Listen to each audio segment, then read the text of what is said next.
Good morning and welcome to another Ministry Minute with Pastor T. Look here, this morning I'm talking about Jesus saves sinners.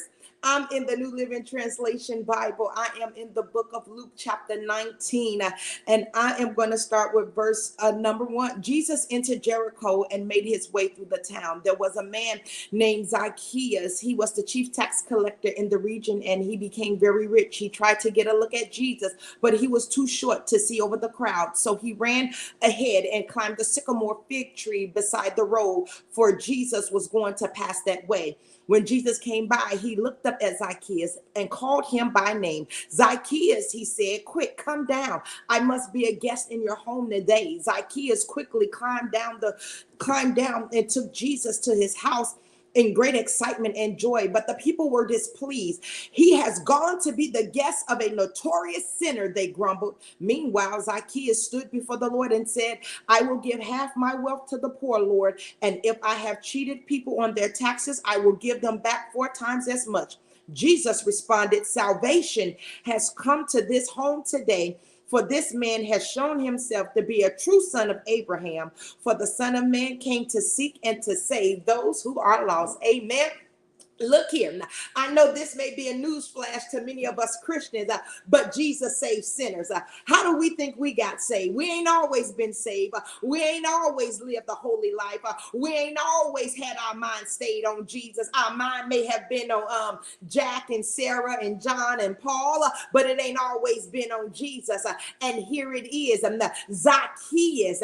He was short in stature, but he was a tax collector. And in the Bible days, tax collectors were notorious for cheating people out of their money.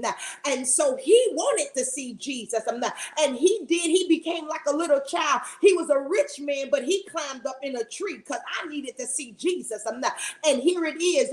Jesus, knowing all things, when he came through, he looked up and he called them by his name.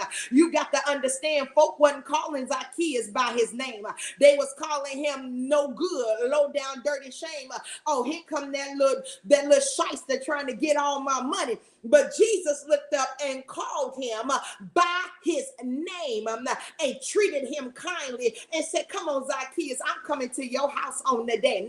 And Zacchaeus came down quickly and he received the Lord. And he said, look here, Lord, I know I ain't all that. If you tell me to give half the money to the poor, I'll give it to him. If I cheated anybody, I'll give it to him times 4 times over. And Jesus says, salvation has come to you on today. Can I tell you why many people don't get saved in the church? Because we block them. We think that we're God. We think that we're Jesus. And so we hold them up and we wonder why they don't want to come back to our churches. Because Jesus saved, but we talk about them. Jesus saved, but we belittle them. Jesus saved, but we forget God had to reach way down and pick us up out of the muck and the miry clay. So on today, if you're naming the name of God, remember that Jesus saves sinners. Remember, we're only sinners saved by his grace. Remember, we're not all that and then some. If it had not been for God's grace and his mercy, the enemy would have consumed us a long time ago. So on today, don't block a Zacchaeus. Don't be like them people and be like, he going to eat with a sinner. How do we think we got saved? God came to our address and we received him. Amen. I hope you've enjoyed this ministry minute, but I hope you take heed and know that you're not the Lord and let God be God. Amen. If it be the Lord's will, I'll be back on tomorrow. You have yourself a great day.